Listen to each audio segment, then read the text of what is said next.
উন্নয়নটা উল্লেখযোগ্যভাবে হচ্ছে এবং এই সরকার আরো এগিয়ে নিয়ে যাচ্ছে মাতারবাড়ি বিশাল বিশাল এবং আমাদের আজকে আমরা অ্যাটমিক সেন্টার আমরা করছি যেটা কাজ আরম্ভ হয়ে যাচ্ছে যে বাংলাদেশের সবচেয়ে মেগা প্রজেক্টের ভিত্তিতে সেই তুলনায় আমরা আগে কিছুটা খুব উল্লেখযোগ্য কিছু হিসাবে বললাম তবে আগের তুলনায় কিছুটা অগ্রগতি আমরা মন্তব্য করছি। আর তোলারের যে কথা বলা হচ্ছে তোলার তো যথেষ্ট জনপ্রিয়তা পেয়েছে আমাদের একটা প্রত্যন্ত গ্রামাঞ্চলেও আজকে এসেছে। তবে এখানে ন্যাশনাল গ্রিডের সাথে একটু যদি সংযুক্ত করা যায় এটা বিশাল একটা প্রকল্পের ব্যাপার, অনেক টাকার ব্যাপার এবং আমাদের একটা আশার কথা আছে। আমাদের যে শিক্ষা রাজা সন্দীপ অলরেডি কিন্তু সাবমেরিন কেবল এটার কাজ সমাপ্ত হয়ে গেছে। আমি কাগজে দেখি জুলাই থেকে ইকোনমিক কমিশন এটা আমাদেরকে অনেকটা আশাবাদী করে। যদি সন্দীপ হতে পারে তাহলে নোয়াখালী থেকে আমাদের এখানে সাবমেরিন কেবল দ্বারা জাতীয় গ্রিডের সাথে আমাদের যদি সংযোগ দেওয়া যায় তাহলে বিদ্যুতের সমস্যা আমাদের থাকার কথা নয়। আজকের প্রতিটি ঘর বিদ্যুতের দ্বারা আলোকিত হতে পারে এবং সেই লক্ষ্যে ম্যাডাম এমপি যথেষ্ট উদ্যোগ নিয়ে কাজ করছে এবং আমার বলছে পরীক্ষা নিরীক্ষার স্তরে এখনো আছে।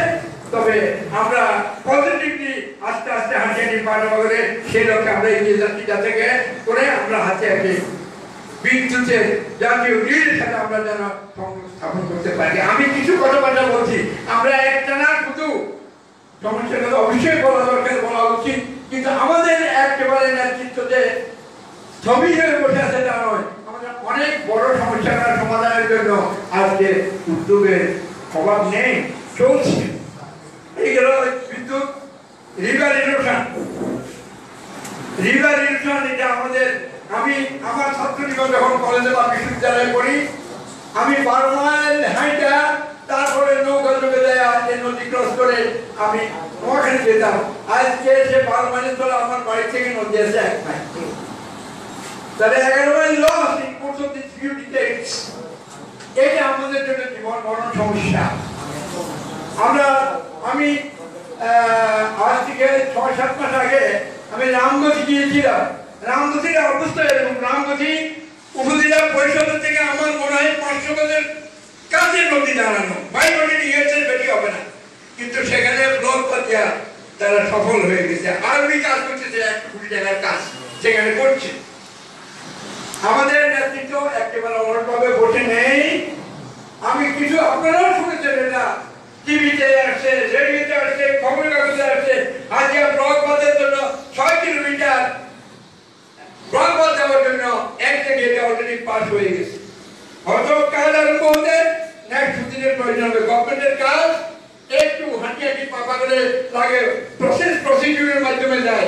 যদি আমাদের এই ব্লক বাঁধের কাজটা হয়ে যায়, যেহেতু গভর্নমেন্ট অর্থনৈতিক স্যাংশন দিয়ে দিয়েছে অফিসিয়াল ইনভেরিয়েবলি আগামী সুদিনে আমরা আশা করতে এই কাজ হবে। কাজ যদি হয়, আমি আজকে নদীর পারে আমার বাড়ি থেকে 1 মাইল করে নদী, আমার ভিটে বাড়িতেও আজকে হয়তো রক্ষা হতে পারে। কারণ আমি প্রাণ দিয়ে এটা বলি, আমি এবং আমার হাতিয়া বাড়ি রেহাই ভাবে রক্ষা পাবে। যোগাযোগ ব্যবস্থা বিশেষ করে নদীয়াঘাটটা দেখি দুর্ভোগের জায়গা, তখন দিটা আজকে বরবাদ নদী থেকে রেহাই পেয়েছে। সেখানে একটা যেটা আমাদের লঞ্চ উঠানোর জন্য সুন্দর যেটি ব্যবস্থা করা হয়েছে। যে কোনো ভাবে আমাদের এটা ইরোশন হচ্ছে, তারপরেও কি কোনো কিছু কি একটা করা যায় না? আজকে বৈজ্ঞানিক প্রযুক্তির যুগে আমরা যেভাবে মানবেতর ভাবে ছেলে মেয়ে নারী পুরুষ বৃদ্ধ সকলে উঠানামা করি, এই বিষয়ে আমি আমার উপজেলা প্রশাসনের চেয়ারম্যান সাহেব আছেন, আমি তার পয়েন্টের দৃষ্টি আকর্ষণ করবো। একটা কিছু করা দরকার। আমাদের রাস্তাটার জন্য সাধারণ এখানে রিপেয়ার হয়েছে। আমরা যতদূর জানি ভালোভাবে আগামী সুদিনে বড়বাদ পুরো রাস্তাটা রিমডেল হয়ে যাবে বলে আমাদের উত্তর থেকে দক্ষিণ পর্যন্ত হয়তো রাস্তাটা হবে।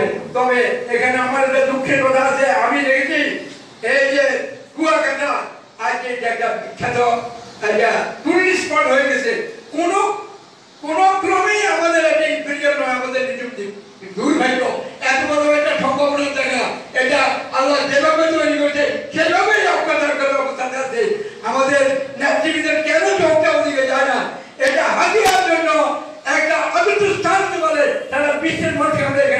দিতে পারি, আমাদের অর্থনীতির এখানে একটা বড় সেক্টর হতে পারে এবং আমাদের হাজার পরিস্থিতির বিশ্বব্যাপী হতে পারে। কিন্তু এখানে আমার মনে হয় উত্তরের অভিযান করলেও বোধ হয় এতটুকু কষ্ট হবে আমি জানি না, সুযোগ দিবেন এই রাস্তাটুকু ভয়াবহ বললেও তো কম বলা হবে। অথবা এসব দিকগুলোতে একটা পয়েন্টের দৃষ্টি আমাদের প্রশাসনের, আমাদের নেতৃবৃন্দের দৃষ্টি নিবদ্ধ করা প্রয়োজন বলে আমি মনে করি। আর একটা কথা আমি বলবো যে এটা আমাদের এখানে কই আমার একজন পরম স্নেহপ্রধান অ্যাডভোকেট সাহেব আছেন, উনি তো রীতিমতো আন্দোলন করছেন, এই আন্দোলনের সাথে আমরাও শরিক হয়েছি। এখানে আমাদের যে জাতীয় পরিষদের মাননীয় ডেপুটি স্পিকার ফজলুল মিয়া এসেছিলেন এএম হাই স্কুলের টুকরো জয়ন্তীতে, সেদিনও এই কথাবার্তা উঠেছিল। উনি বলেছেন হাতিয়া এত বড় একটা দ্বীপ 2100 বর্গ কিলোমিটারের হওয়ার মতো এখানে পপুলেশন এবং ল্যান্ডমাস আছে, আপনারা এই পদ্ধতিতে আগান, তাহলে হাতিয়াকে বিদায় উন্নত করা সম্ভব। আমাদের নেতৃবৃন্দ যদি এই দিকে একটু মনোযোগ দেয় আমরা অবশ্যই হাতিয়া জেলা হিসাবে পাবো। আমাদের ফেনী হাতিয়াটার জায়গা বড়, লক্ষ্মীপুর একটা জেলা আমাদের হাতিয়া আয়তনে তার থেকে অনেক বড়। তো আমরা এসব নিয়ে এখন কথাটা উদ্যোগ আয়োজন করি, এগুলো অনেক বড় কাজ, এ নিয়ে থাকতে হবে, কাজ করতে হবে।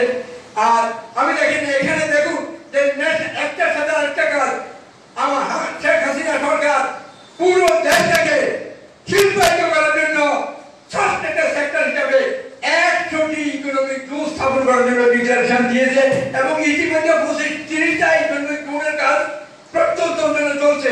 সেখানে হাওড় এলাকা, সেখানে পার্বত্য এলাকা, সেখানে দ্বীপাঞ্চলকে অগ্রাধিকার দেওয়ার কথা বলা আছে। সেই অগ্রাধিকার ভিত্তিতে হাতিয়াটা একটা শিল্প অঞ্চল হতে পারে 100টা শিল্প অঞ্চলের মধ্যে, কিন্তু শিল্পাঞ্চলের জন্য আমাদের বাজার জন্য ব্লক সার্কুলেশন দরকার, বিদ্যুতের প্রয়োজন, বিদ্যুৎ জাতীয় শিল্পায়ন অসম্ভব। আজকে আমাদের একদিনের ন্যাশনাল গ্রিড সেটা সংযুক্তি করার প্রয়োজন এবং সেটা যদি আমরা করতে পারি, হাজার মতো জায়গাতে যদি একটা শিল্পাঞ্চল হয় তা আমরা রাতারাতি আমাদের উন্নতি অন্য দুয়ার অনেকটা ঘুরে যাবে। এই যেন সার্বিক একটা অ্যাপ্রোচ নিয়ে আমাদের যদি নেতৃবৃন্দ আগায়, তাহলে ইনশাল্লাহ আমাদের হাতিয়া সমৃদ্ধ হাতিয়া হিসাবে আমাদের জীবন দশাতেও আমরা এখন প্রবীণ হয়ে গেছি, বেশি নিয়ে থাকবো না, তারপরেও আমার মনে আসা থেকে হয়তো আমরা দেখে যেতে পারি। সেই শুভপ্রত্যাশা রেখে চমৎকার সুন্দর আয়োজনের জন্য হাতিয়ার কথাকে আবার একবার ধন্যবাদ জানিয়ে আমি আমার সংক্ষিপ্ত বক্তব্য শেষ করছি।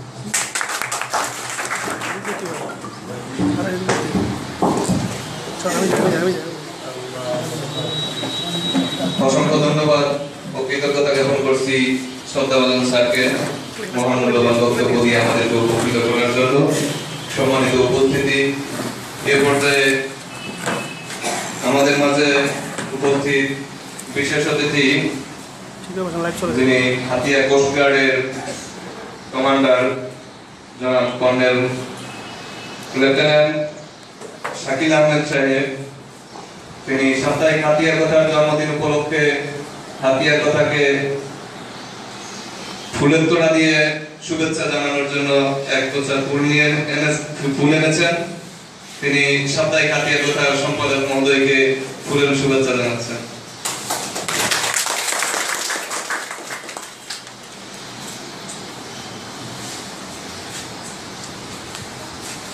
সুধীমণ্ডলী, সাপ্তাহিক হাতিয়ার কথা পত্রিকার সম্পাদক জানালেন হাতিয়ার কথা পরিবারের পক্ষ থেকে এই শুভেচ্ছা উপহার তিনি আমাদের আজকের সর্বজন শ্রদ্ধেয় প্রধান অতিথি হাতিয়ার বরেণ্য উপজেলা চেয়ারম্যান জনাব মাহবুব মোর্শেদ লিটন সাহেবকে এই শুভেচ্ছা দিতে যাচ্ছেন।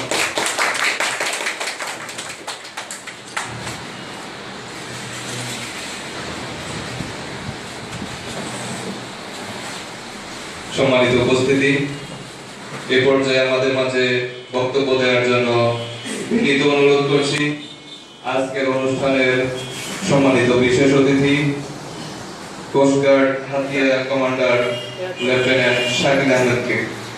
বক্তব্য রাখছেন লেফটেন্যান্ট শাকিল আহমেদ। ধন্যবাদ সকলকে উপস্থিত উপজেলা চেয়ারম্যান, অন্যান্য গণ্যমান্য ব্যক্তি যারা আছেন, সেখানে আমাদের সম্পাদক সাহেব, সবাইকে অনেক ধন্যবাদ। এই প্রোগ্রামে আমাকে ইনভাইট করার জন্য অনেক বেশি ধন্যবাদ। এট ফার্স্ট আমি হাতিয়ার কথা যে 15টা বছর সার্ভিস দিয়ে আসলো, 16 বছর আজকে আসলো, সেই জন্য জন্মদিনের শুভেচ্ছা আমি আবারও জানাচ্ছি। এই ফোর টিমের প্রতি আমার জন্মদিনের শুভেচ্ছা। আপনারা এতক্ষণ যাবত অনেক কথাবার্তা বললেন, আমি চেষ্টা করলাম সেই কথাগুলি শোনার জন্য।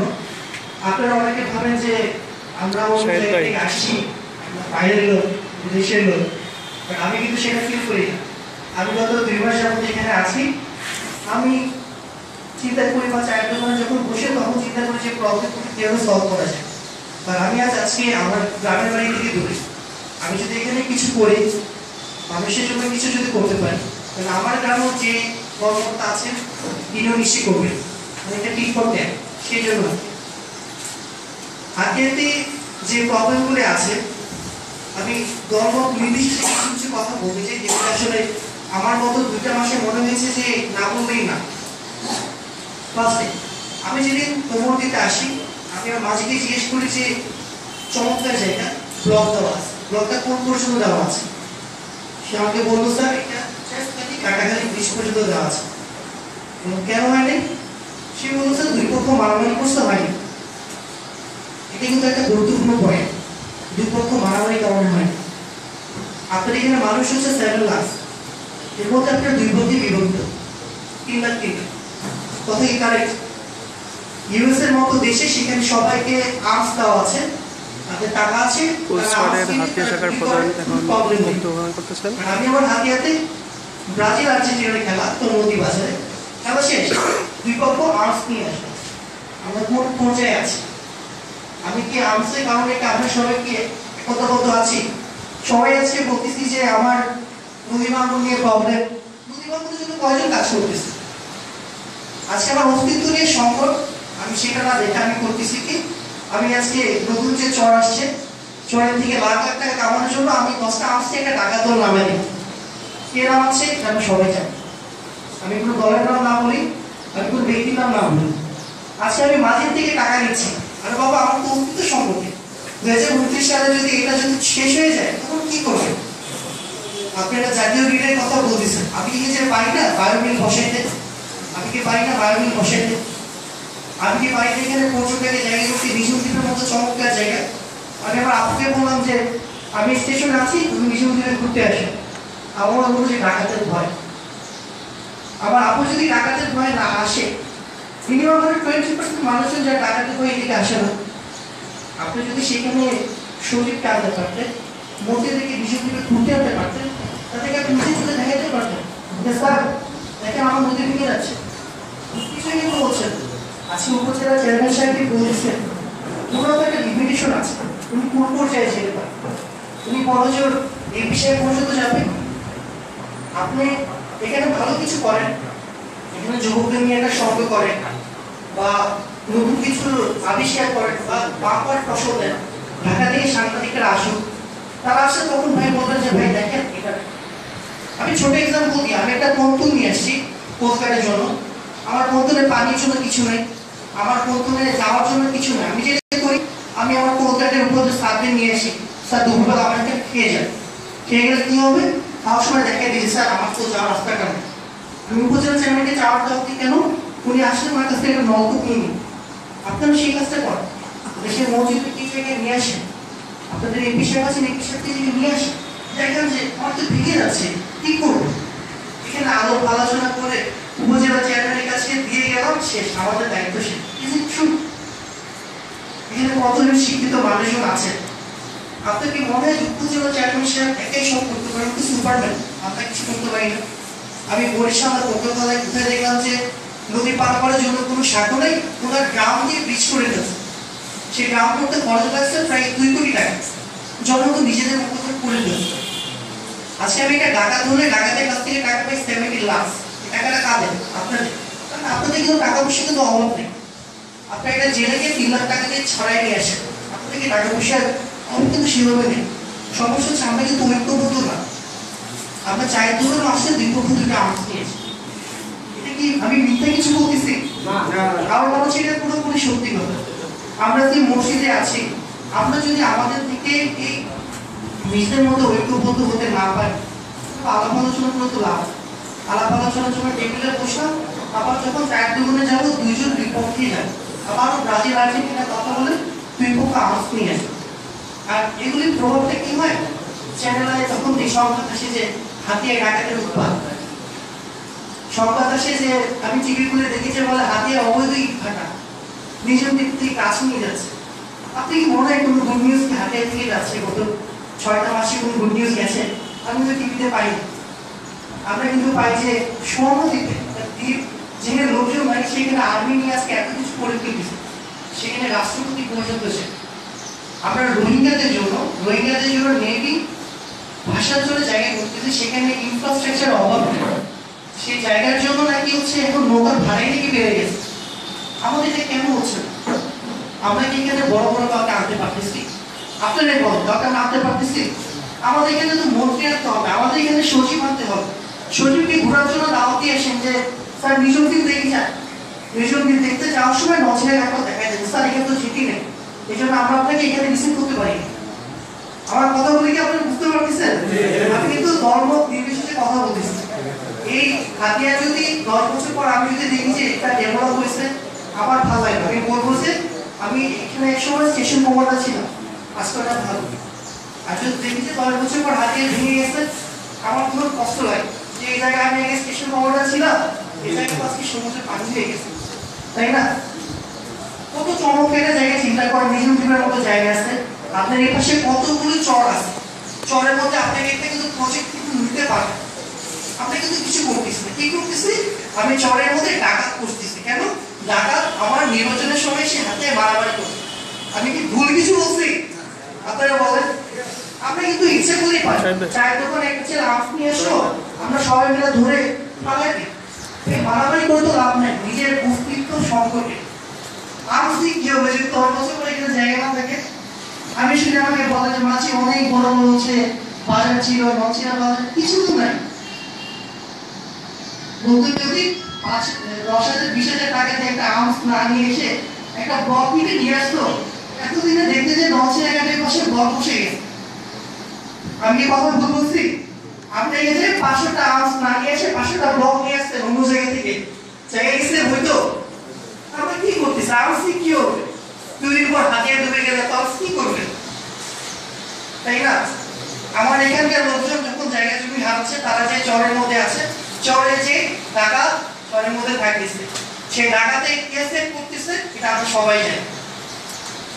একটা এক্সাম্পল যদি ইউসুফ মেম্বার, এখানে উনি আছেন মেম্বার সাহেব, ওনার ভাই আছেন কাজী শেখ, ডাকাত করতেছে, বর্তমান কোস্টগার্ডের স্টেশন কমান্ডার হাতিয়ার সমস্যা কারণে কথা বলতেছেন। ডাকাত আসবে, ডাকাতে সেটা আওয়াজ দেখাবে, ভুল কিছু বলছি? আমরা এতজন শিক্ষিত মানুষ, আমার এই কলেজে আজকে এই দাওয়াত। আপনারা যদি এগুলো যদি দূর করতে না পারেন কি হবে? গদিপুর থেকে মারামারি সন্ত্রাস বেড়েই যাবে। হাতিয়ার যদি শেষ হয়ে যায়, হাতিয়ার যদি অস্তিত্ব ফিরিয়ে নিয়ে যায়, কোনো লাভ আছে? আমাদের কিন্তু নিজেদের এই প্রবলেমগুলো নিজেদের কিন্তু সলভ করতে হবে। উপজেলা চেয়ারম্যান ইমাম সাহেব কত কি করতে পারে? আপনি এখানে সবাই ফার্স্টে আমাদের ঐক্যবদ্ধ হওয়া লাগবে। ধর্ম বলে কিছু নাই, অস্তিত্ব যখন সংকটে সবার এক হওয়া লাগবে। আপনারা মসজিদে যখন হচ্ছে এই জুমা নামাজে পড়েন, লোকজনকে বল একত্রবদ্ধ হওয়ার জন্য বল, আগে হাতিয়া বাঁচুক পরে মারামারি করে, কোনো প্রবলেম নেই। ইউএসের মতো দেশ, তারা হচ্ছে এখন ডেভেলপ, তারা ইচ্ছার মতো গুলি করে ডিসপোজিশন মনে কোনো প্রবলেম। আর আপনার এই জায়গায় কিন্তু প্রবলেম আছে, আপনার এই জায়গায় বড় বড় মানুষজনকে আনতে হবে। কিন্তু আমি আমার এই ক্ষুদ্র জ্ঞানে যতটুকু কথা সেটা আমি বলতেছি। আপনি যদি এখানে মন্ত্রী সাহেব বা যেসব এমপি সাহেবের কাছে তাদের যদি এনে নিজের চোখে দেখাতে না পারে, লাভ নেই তো। বুঝতে পারছেন? বড় বড় মানুষজনকে আমাদের এখানে আনতে হবে। তাদের প্রাইম মিনিস্টারকে এখানে নিয়ে আসে, দুইজন টিমে এক বেলা রেখে দাও দিয়ে যাওয়ার সময় দেখা দিয়ে যায়। এভাবে কাজ হয়, গভর্নমেন্টের সব কাজ এভাবে হয়। আপনার হচ্ছে লিয়াজও করতে হবে, লোকজনকে নিয়ে আসতে হবে। উপজেলা চেয়ারম্যান ইউনো সাহেব কত দূর যাবে? ইউনো সাহেব খুব বড় জোরে ডিসি সাহেব অংশগ্রহণে যাবে, উপজেলা চেয়ারম্যান সাহেব এমপি পরিষদে যাবে। আপনি মন্ত্রীকে এখানে নিয়ে আসেন না, তাও হবে স্যার ছোটখাটো একটা প্রোগ্রামের আয়োজন করছে, একবেলা 2 বেলা টাকা খেয়ে যায়, তার সময় দেখাই দিয়েছে করতে হবে পরিশেষে আমিও চাই যে হাতিয়ার অস্তিত্ব সম্পর্কে এভাবে নতুন চিন্তিত না হয়ে সবাই একসাথে কাজ করুক, সবাই একসাথে একত্রিত করুক। সন্ত্রাসবাদ আমাদের এখান থেকে দূর করতে হবে। সন্ত্রাসবাদের কারণে কিন্তু আমরা নিজেদের মধ্যে ডিভাইডেড হয়ে যাচ্ছি। নিজেদের মধ্যে আমরা যদি কম্বাইন হতে পারি, আমাদের হাতে কিন্তু আস্তে আস্তে ডেভেলপ হয়ে যাবে। আমাদের এখানে কারেন্ট নেই, আমরা হচ্ছে বায়োকে করে ফেলি। কুইমিনি যেটা সন্দীপের বা চিটাঙ্গের জায়গায় আছে, আমরা ভালো ভালো আইডিয়া নিয়েছি। কিন্তু বললাম যে অন্যান্য জায়গা থেকে আর্টস না নিয়ে এসে অন্যান্য জায়গা থেকে ভালো ভালো আইডিয়া নিয়ে এসে দেখাই। সকালে একটা হচ্ছে বড় একটা মুরগির খামার করেন, বড় বড় সাংবাদিককে ডাকেন, ভাই মুরগির খামার করছে রিপোর্ট করো। রিপোর্ট করতে না বলে তো সাংবাদিক ওই টাকাতে রিপোর্ট করবে। টাকাতে রিপোর্ট করলে আমার বোন যেমন বলছে হাতে হাতে ঘুরতে যাবো না, নিজের দিকে ঘুরতে যাবো না, টাকা দিচ্ছে, সবাই শেখাতে হবে। নিজেদের মান সম্মান নিজেদেরকে আপডেট করতে হবে। বিষয়টা বলে আমার সাইন করতে পারি, আমি যখন দেখি আমার মাঝিটা সাইন করতে পারে, স্কুল কলেজ আমার তো নতুনকে বুঝাইতে হবে। আমার ডিগ্রি কলেজে যদি আছে এই অবস্থায় কি করবো? তো আমাদেরই সলভ করতে হবে, তাই না? আমি ভালো লাগছে যেখানে এতজন গণ্যমান্য ব্যক্তিত্ব আছে। আমি চাকরির প্রয়োজনে বিভিন্ন জায়গায় কাজ করে আসি। এই জায়গায় আমাদের কিন্তু সবকিছুই আছে, বাট আমাদের একমাত্র বন্ধু হওয়া হয়। নিজের মধ্যে আমরা ডিভাইডেড হয়ে গেলে পরিশেষে আমাদের হাতের কথা যে সম্পর্ক আছে, আমি দোয়া করি যাতে এটা ভবিষ্যতে শুধু হাতিয়ার সম্পর্ক না থেকে ন্যাশনাল পর্যায়ে চলে যায়, ইন্টারন্যাশনাল পর্যায়ে চলে যায়। আমাদের এখানে কারেক্টের একটা সলিউশন চলে আসুক, আর আমাদের এই অস্তিত্ব সম্পর্ক নিয়ে যাতে কিন্তু না করতে হয়। আমরা যাতে লোকজনকে আরো গল্প শোনাতে না হয় যে এখানে একসময় বাধা ছিল। এই জন্য সবাইকে একই কাজ করতে হবে।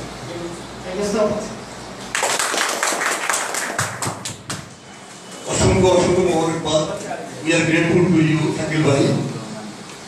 আগামী প্রজন্ম আমাদের দিকে তাকিয়ে আছে, সত্য প্রকাশ আমরা দিতে হব না।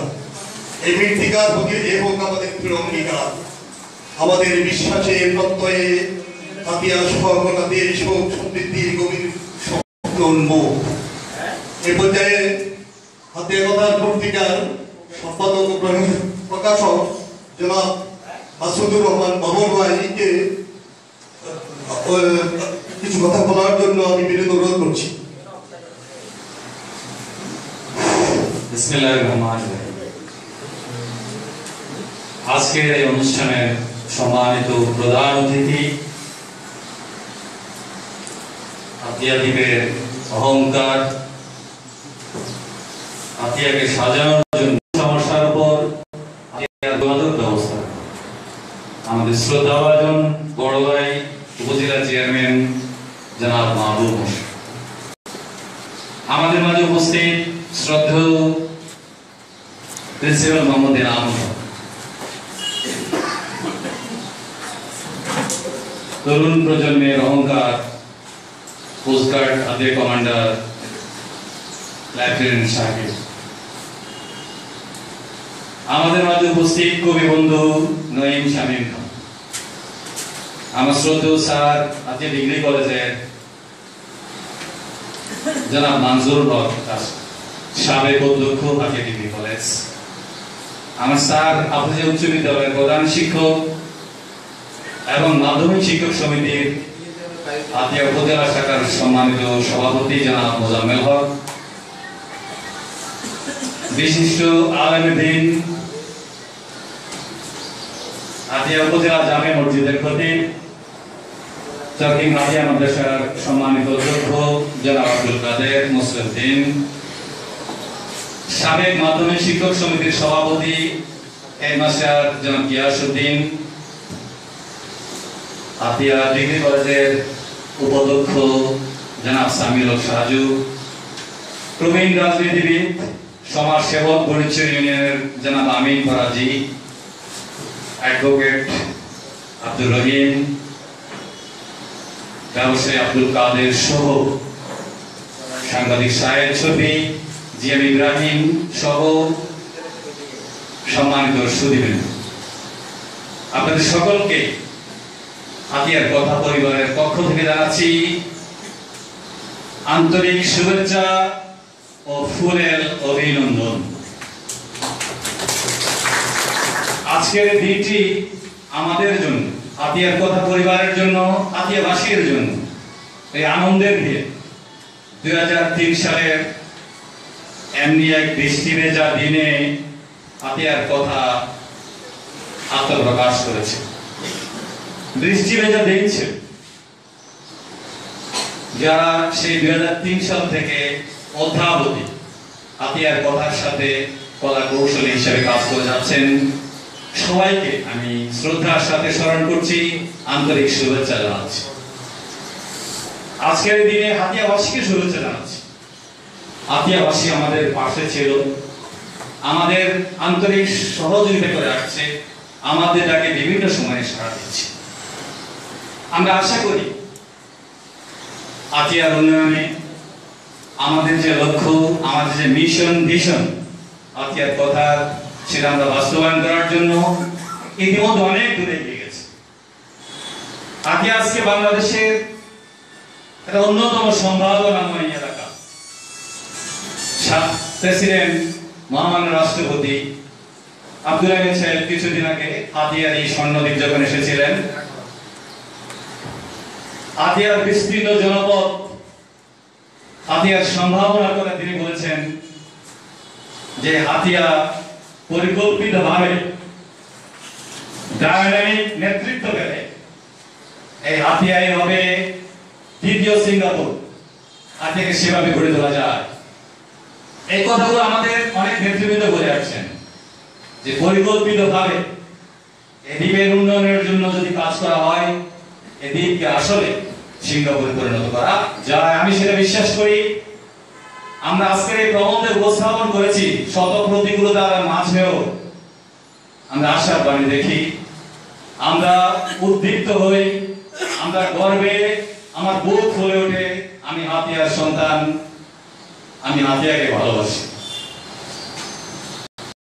জন্মগ্রহণ করেছিলেন অনেক বিদগ্ধ জন, সারা পৃথিবীতে হাতিয়াকে সুপরিচিত করেছিলেন এমন ব্যক্তিত্ব হাতিয়াতে জন্মগ্রহণ করেছিলেন, যাদের নামের উপরে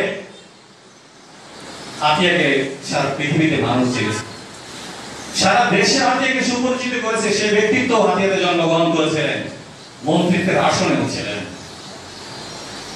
ভবিষ্যতেও আমরা আশাবাদী এই হাতিয়া দ্বীপ থেকেও জাতীয় পর্যায়ে হাতিয়াকে তুলে ধরার জন্য আমরা আবারও আশাবাদী যে হাতিয়া দ্বীপ থেকে আমরা মন্ত্রী পাবো। এই উপকূলীয় জনপদের উন্নয়নের জন্য এখানে বলিষ্ঠ নেতৃত্ব এগিয়ে যাবে। সুধীবৃন্দ, আমরা হাতিয়ার কথা 2003 সাল থেকে বলে আসছি, অদ্যাবধি আমরা হাতিয়ার আয়নায় চলমান হাতিয়া। আমি হাতিয়ার কথা ফেরি বিষয়ে হাতিয়ার কথা বেরিয়ে বলি, হাতিয়াকে ভালোবাসি বলে। সাম্প্রতিককালে কিছু সমস্যা, কিছু আলোচনা, কিছু ষড়যন্ত্র, কিছু বিশৃঙ্খলা এই দ্বীপকে, শান্তির জনপদকে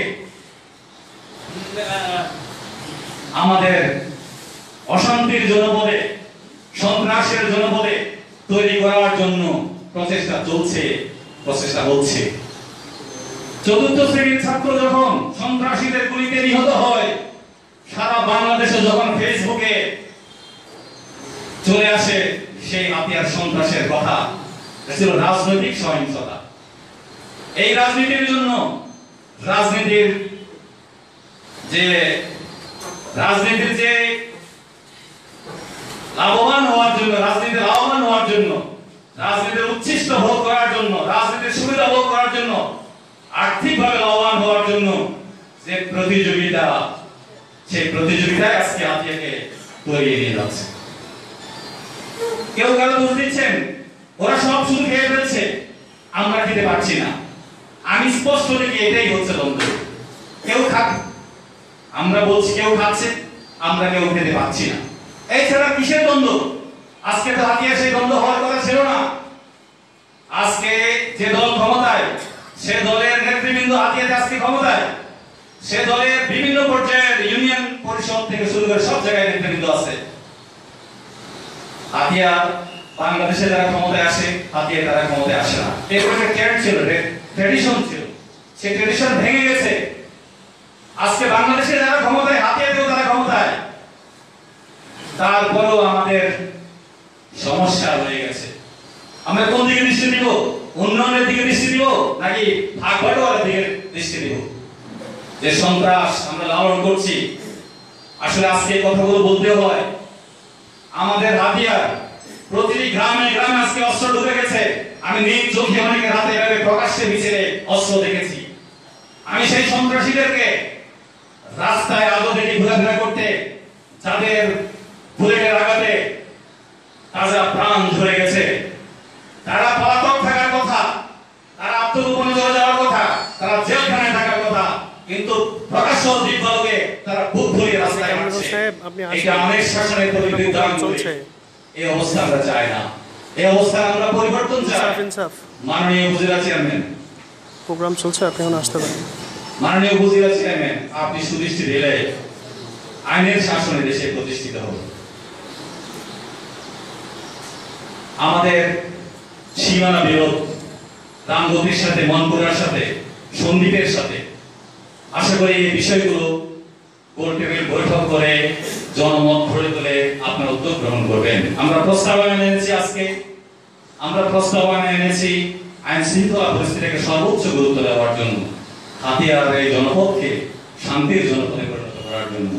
আশা করি আপনারা সেই উদ্যোগ অব্যাহত রাখবেন, আবার উদ্যোগ নেবেন।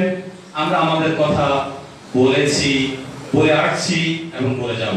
আপনাদের সকলকে আবার অসংখ্য ধন্যবাদ আজকের এই অনুষ্ঠানে উপস্থিত হওয়ার জন্য। সবশেষে হাতিয়ার কথা পরিবারের পক্ষ থেকে আমাদের মাননীয় প্রধান অতিথির বক্তব্যের পর আপ্যায়নের ব্যবস্থা আপনাদের জন্য করা হয়েছে। আমরা সবার জন্য আপ্যায়নের ব্যবস্থা করেছি। সবার প্রতি অনুরোধ রইল আপনারা আপ্যায়ন করে আজকের মিষ্টিমুখ করে আজকের অনুষ্ঠানটা যাবেন। আপনাদের সঙ্গে অসংখ্য ধন্যবাদ। বাংলাদেশ জিন্দাবাদ, সাপ্তাহিক হাতিয়ার কথা জিন্দাবাদ।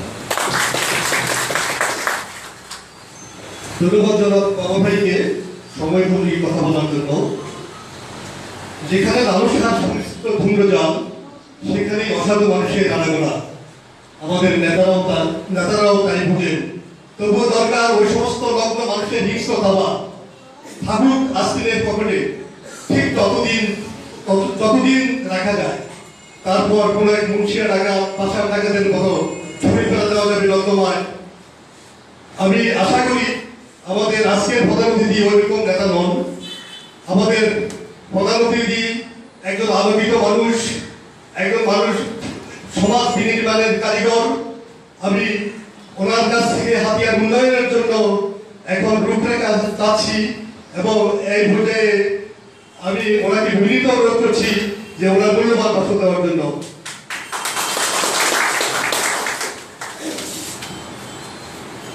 বিসমিল্লাহির রহমানির রহিম। সাপ্তাহিক হাতিয়ার কথা 16তম বর্ষে পদার্পণ উপলক্ষে বিবেকের আয়নায় চলমান হাতিয়ার এই প্রতিপাদ্য বিষয় নিয়ে আয়োজিত সেমিনারে আমার প্রিয় স্নেহবর ছোট ভাই সভাপতি বাবুল, আমাদের মাঝে উপস্থিত হয়েছেন আমার পরম শ্রদ্ধেয় তথা পুরা হাতিয়ার শিক্ষাকুলের, হাতিয়ার আপামর জনসাধারণের কাছে অত্যন্ত শ্রদ্ধেয় শিক্ষাগুরু প্রিন্সিপাল স্যার। আমাদের মাঝে আজকে আরো উপস্থিত হয়েছেন, আমাদের অনুষ্ঠানকে আলোকিত করেছেন, সুন্দর করেছেন, চমৎকার বক্তব্যের মাধ্যমে আমাদেরকে দিক নির্দেশনা দিয়েছেন। হাতিয়ার যোগদান স্টেশন কমান্ডার, বাংলাদেশ নৌবাহিনীর একজন চৌকস অফিসার জনাব শাকিব সাহেব, আরো উপস্থিত নেতৃবৃন্দ, সাংবাদিক ভাইরা, প্রিয় সুধী, সবাইকে শুভেচ্ছা জানাচ্ছি, স্বাগত জানাচ্ছি। আজকে আমার একটু সুবিধা হয়েছে, আমরা অনেকে আসরের নামাজ না পড়ে অনুষ্ঠান শুরু করেছি। সুতরাং আসরের নামাজ পড়ার জন্য হলো আমাকে তাড়াতাড়ি এটা শেষ করতে হবে। যদি এর আগে আমাকে কথা বলতে দেওয়া হতো, সেক্ষেত্রে হয়তো আমি আরেকটু সময় নেওয়ার সুযোগ পেতাম। আমি খুব অল্প কথার মধ্যে শেষ করতে হবে, হয়তো আমার অপূর্ণতা থেকে যাবে, কিন্তু এই অপূর্ণতা আমাকে দাঁড়িয়ে বেড়াবে। কারণ আজকে আমি এখানে লক্ষ্য করছি বেশ কিছু আমাদের অহংকার হাতিয়ার গণ্যমান্য ব্যক্তি এখানে উপস্থিত হয়েছেন। এখানে শিক্ষাবিদ আছেন, এখানে সাংবাদিক আছেন, এখানে ব্যবসায়ী আছেন, এখানে আলেম ওলামা আছেন, এখানে নারী সংগঠক আছেন, নারী নেতৃত্বে আছেন, আমাদের অত্যন্ত দক্ষ এবং চৌকুশ একটা বাহিনী এখানে সদস্য আছেন। তারপরে আমার পক্ষে যতটুকু সম্ভব আমার অবস্থানটা আপনাদের এই এতক্ষণ দীর্ঘ আলোচনার অংশ থেকে আমি সংক্ষেপে এটা পরিসমাপ্তি জানার চেষ্টা করব। যদিও একটা সাপ্তাহিক পত্রিকার 16তম বর্ষে পদার্পণ অথবা তাদের বার্থডে আমরা বলতে পারি, তাদের জন্ম জয়ন্তীর একটা অনুষ্ঠানে আমরা এখানে উপস্থিত হয়েছি। তারপরেও এখানে বিভিন্ন আলোচকের আলোচনা থেকে অত্যন্ত গুরুত্বপূর্ণ কিছু বিষয় বেরিয়ে আসছে। সে বেরিয়ে আসাটা খুবই স্বাভাবিক, কারণ এগুলো নিয়ে আমরা কাজ করি, এগুলো আমাদের দাবি, এগুলো আমাদের লক্ষ্য। তো সেখানে প্রথমে যেমন হতাশার কথা শোনা গেছে, শেষের দিকে বক্তাদের মাঝ থেকে বেশ কিছু সম্ভাবনার বাণীও আমরা শুনেছি। সেই সম্ভাবনার বাণী থেকে উল্লেখযোগ্য যিনি একজন নিরপেক্ষ ব্যক্তি আমাদের হাতিয়ারে কাজ করছেন, কোস্টগার্ডের স্টেশন কমান্ডার হিসেবে ওনার কথা নিশ্চয়ই আপনারা পেয়েছেন।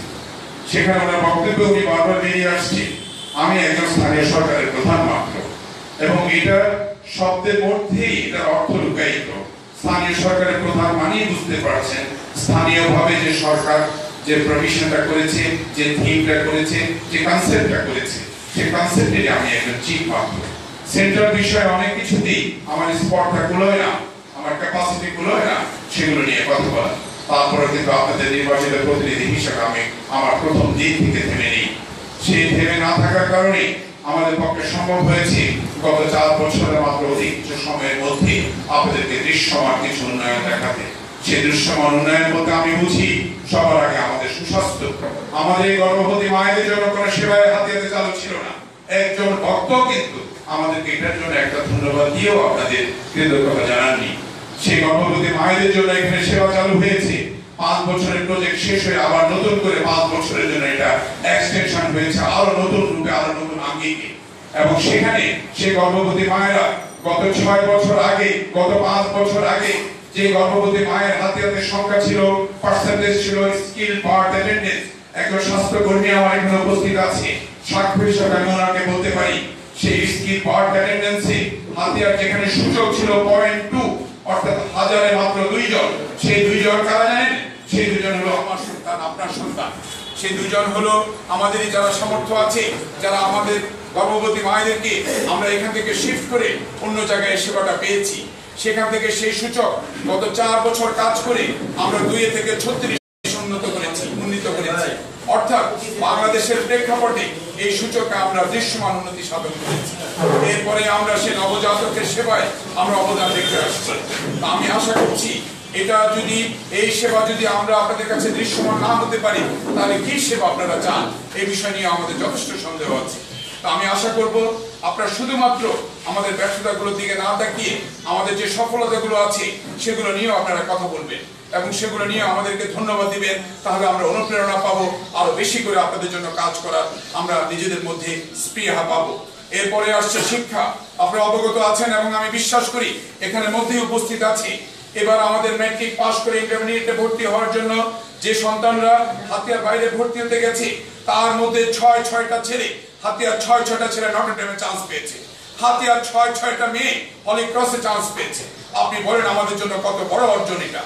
তো সেই ক্ষেত্রে আমি বলবো যে আমাদের শিক্ষা এবং স্বাস্থ্যকে আমার মূল প্রতিপাদ্য দেখে, কারণ আমি আপনাদের নদী ভাঙন রোধ করতে পারবো না, তাই বলে কি আমি বসে বসে চোখে পানি ফেলবো? আমি কি বসে বসে সেখানে সেটার জন্য হাহাকার করবো, নাকি আমাকে বাকি কাজগুলো নিয়ে এগিয়ে যেতে হবে? আমি তাই করেছি। আমি আপনাদের বিদ্যুৎ নিয়ে কাজ করেছি, আপনাদেরকে কথা দিয়েছিলাম 30শে ডিসেম্বরের আগে আপনাদেরকে বিদ্যুতের দৃশ্যমান অন্তত যতটুকুতে বিদ্যুতের কানেকশন আছে ততটুকু যেন মানুষ নিরবিচ্ছিন্ন ভাবে 12 ঘন্টা বিদ্যুৎ পায় সে ব্যাপারে আমরা কাজ করব। ইনশাআল্লাহ আমরা সেটার জন্য কাজ করেছি। বাকি যে সমস্যাগুলো আপনারা দেখতে পান এগুলো হলো চলমানই একটা সমস্যা, কারণ আপনারা অবগত আছেন আমাদের হাতিয়ার যে বিদ্যুৎ ব্যবস্থা সেই ব্যবস্থাটা হলো জেনারেটর বেসিস। সেই জেনারেটরে যখনই আমরা নিজেরা যখন বাসায় একটা ছোট্ট জেনারেটর ইউজ করি, সেখানে দেখেন জেনারেটর মাঝে মাঝে তার লোড ছেড়ে যায়, অর্থাৎ সেটা লোড নিতে পারে না। তা আমাদের বর্তমানে যে সমস্যাটা আছে এটা খুবই ছোট। আমি আশা করছি আমাদের ইঞ্জিনিয়ার সাহেবেরা এবং বাকি এটা কনসার্ন ডিপার্টমেন্টস এগুলো নিয়ে কাজ করছেন এবং ওনারা অতি দ্রুত সম্ভব এগুলো ওভারকাম করে আমাদের বর্তমানে হাতিয়াতে যে জেনারেটর আছে তার মাধ্যমে যে লাইনগুলো দেওয়া আছে তার মধ্যে 12 ঘন্টা নিরবিচ্ছিন্ন বিদ্যুৎ দেওয়া ইনশাআল্লাহ সম্ভব।